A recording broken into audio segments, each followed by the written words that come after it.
Assalamualaikum warahmatullahi wabarakatuh. Perkenalkan, kami dari kelompok 3 akan menampilkan video praktik elektrolit dan non-elektrolit yang beranggotakan saya sendiri Nazwa Erlisya serta teman-teman saya yaitu Rifa Aulia, Kemala Rahayu, Rodatul Hasanah, Naura Kamila, Zakia Putri, Sheila Fadila, dan Raka Raditya. Langsung saja simak videonya. Sebelum lanjut ke bahan-bahannya, kita akan cari tahu pengertian elektrolit dan non-elektrolit.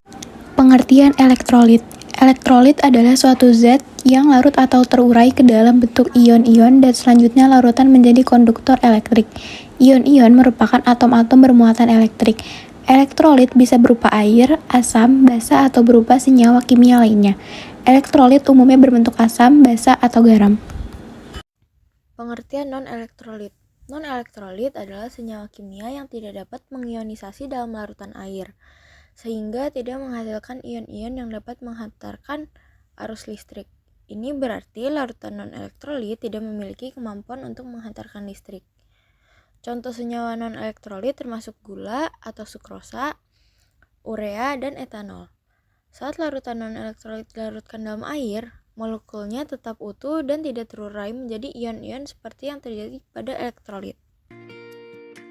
Alat dan bahan yang dibutuhkan ada sendok, paku 2 buah berukuran 7 cm, alu dan mortar, tisu, perasan kunyit tanpa campuran air, garam, gula, serta buah-buahan matang. Di sini ada jeruk asam manis, pir, dan juga adapun plat tetes yang tidak kedokumentasi.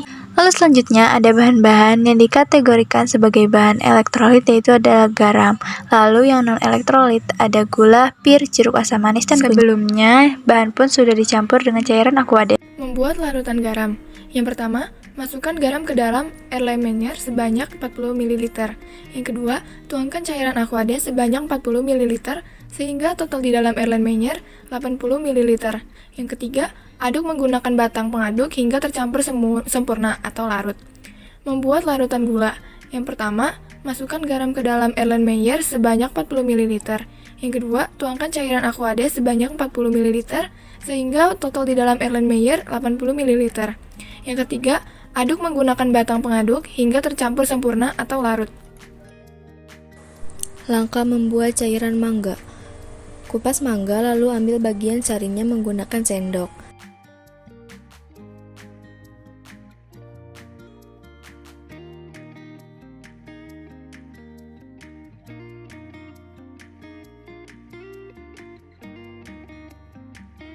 Kemudian masukkan ke dalam mortar dan alu lalu haluskan. Setelah halus, saring mangga menggunakan saringan yang di bawahnya sudah ada gelas ukur. Jadi, cairan mangga otomatis masuk ke dalam gelas ukur. Membuat cairan pir. Kupas pir lalu potong menjadi bagian yang lebih kecil. Masukkan ke dalam mortar dan alu lalu haluskan. Setelah halus, saring pir menggunakan saringan yang di bawahnya sudah ada gelas ukur. Jadi, cairan pir otomatis masuk ke dalam gelas ukur. Membuat cairan jeruk yang pertama, kupas jeruk asam manis.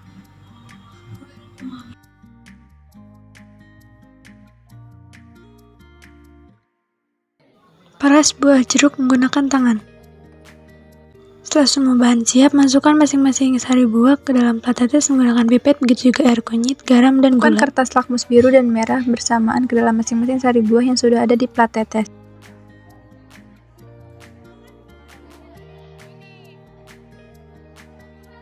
Perhatikan perubahan reaksi pada kertas lakmus.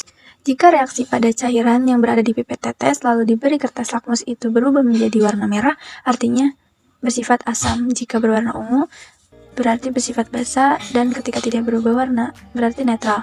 Adapun hasilnya seperti air gula bersifat netral, air garam netral, air kunyit asam, mangga asam, pir asam, jeruk manis asam. Tes bohlam menggunakan voltmeter. Rakit kabel dengan kedua sisi dikaitkan dengan paku. Rekatkan bagian pada voltmeter dengan cara memutarnya ke bawah. Masukkan 2 buah paku ke cairan, lalu tempelkan kabel ke baterai. Perhatikan reaksi lampu bohlam, apakah nyala terang, redup, atau mati. Perhatikan juga angka voltnya.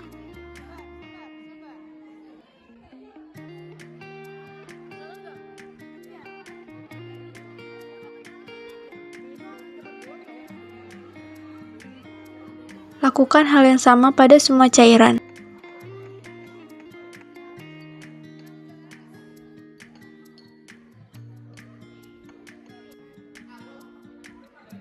Kalau pada buah, cukup tancapkan kedua paku di potongan buah, tempelkan kabel pada baterai lalu lihat reaksinya. Mengapa lampunya bisa menyala? Fenomena ini terjadi karena ketika paku dimasukkan ke dalam cairan, terjadi reaksi kimia antara elektroda dan larutan yang menghasilkan aliran arus listrik.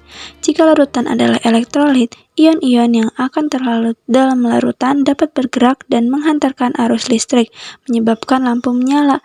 Dan sebaliknya, jika larutan adalah non-elektrolit, ion-ion tidak dapat bergerak secara bebas sehingga tidak ada aliran arus listrik dan lampu tidak akan menyala. Berdasarkan praktik uji hasil elektrolit, dapat disimpulkan bahwa substansi bersifat padat maupun cair dapat menghasilkan cahaya yang terang. Dari praktek elektrolit dan non-elektrolit ini juga menunjukkan bahwa elektrolit dapat menghantarkan arus listrik dalam larutan, sementara non-elektrolit tidak mempunyai kemampuan tersebut. Melalui praktikum ini, kita dapat memahami perbedaan elektrolit dan non-elektrolit, serta bagaimana mereka bereaksi terhadap arus listrik dan kertas lakmus.